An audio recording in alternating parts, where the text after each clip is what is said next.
Mind magic is about dealing with life, really, not about work, about the whole thing, what you do to make money, and how you relate to other human beings.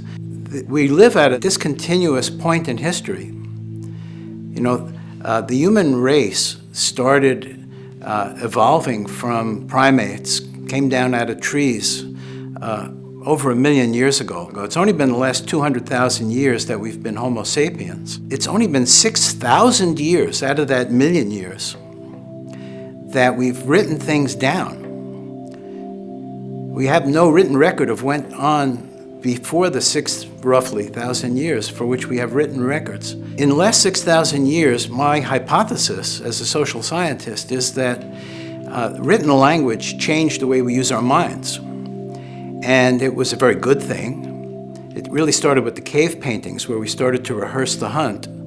That was like 40,000 years ago. But then that was symbolism. We were starting to be able to look at abstract symbols to represent things like animals that we were going to be hunting. But then when we moved to written language, we could see the language, the granular bits of information. You know, pictures don't have chunks to them. Words have chunks to them.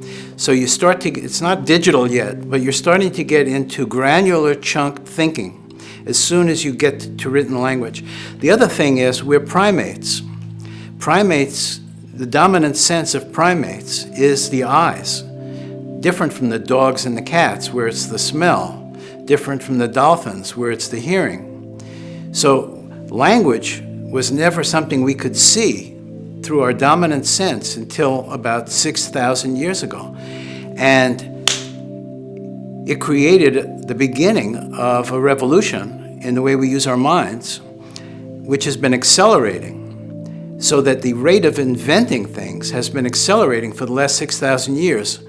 And the things we've been inventing include tools, weapons, and media.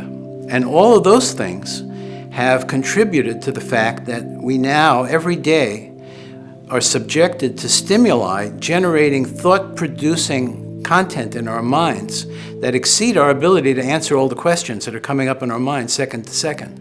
So we get into a habit of saying, well, just sweep that aside. I'm never going to answer all this stuff.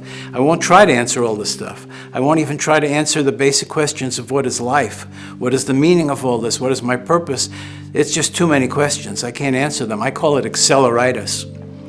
And so you see things like ADD and ADHD, and you see people who are supposed to be running big countries acting like high school kids and not getting anything done. You see all kinds of weird, freaky stuff, and it's not good.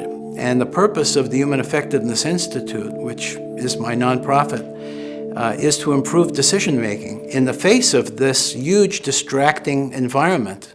It's basically distracting us from flow state, which I believe is our natural state that occurred a lot more before 6,000 years ago.